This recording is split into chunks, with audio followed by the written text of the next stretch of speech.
আজি আছিল সৰস্বতী পূজা আৰু মই ভাবিছিলোঁ যে মোৰ পাঞ্জাবী কুৰ্তাটো পিন্ধিম আৰু পাইজামা পেণ্টটো পিন্ধিম বম ধুনীয়া লাগিব কিন্তু এডোখৰতে লেঠা এটা লাগিল সৰস্বতী পূজাৰ কাৰণে মায়ে এইটো কুৰ্তা আৰু এইটো পাইজামা দি পঠাইছিলে এতিয়া পেণ্টটো পিন্ধি দেখো যে ভৰিৰ ওচৰত অকণমান ফাটি আছে বোলে কেছ নাই ভাল কৰি ল'লেই হ'ল এতিয়া মোৰ জীৱনৰ লেঠা ইমান অকণমান হ'বনে এয়া দিনটোৰ বিশেষ ৰাইজ পেনৰ মাজেৰে হাত সৰকি গৈছে থেংক ইউ মা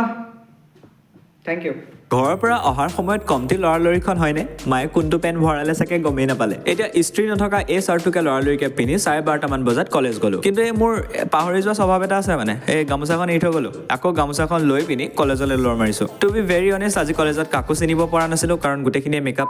আজি কি ভিৰ বাপৰে বাপ ইমানে ভিৰ ধূপ জ্বলাবলৈ জেগাটোতো নাই ৰ'বলৈও জেগা নাইকিয়া হৈ গৈছিলে এতিয়া বহু সময় অপেক্ষা আৰু ধোঁৱাৰ গোন্ধ লোৱাৰ পাছত আমি ফাইনেলি ধূপ জ্বলাবলৈ সুবিধা পালো আই মাতিক কৈছো হে আই বোলো ৰিচেণ্টলি এক্সাম হৈ গৈছে প্লিজ ভাল কৰি দিবা আৰু এতিয়া বোলো কেম্পাছটোত অলপমান ঘূৰা যাওক কিন্তু তোমাৰ বাদে এতিয়া চাৰিওফালে ঘূৰাৰ পিছত এতিয়া সৰস্বতী পূজাৰ কাৰণে গোটেই কেম্পাছটো একবাৰ খোজকাঢ়ি চাইছোঁ ক'ত কি হৈ আছে চাওঁ বোলো ডেক'ৰেশ্যন কিবা কিবি বৰ্তমান মই ডিপ্ৰেশ্যনত কৃষ্ণ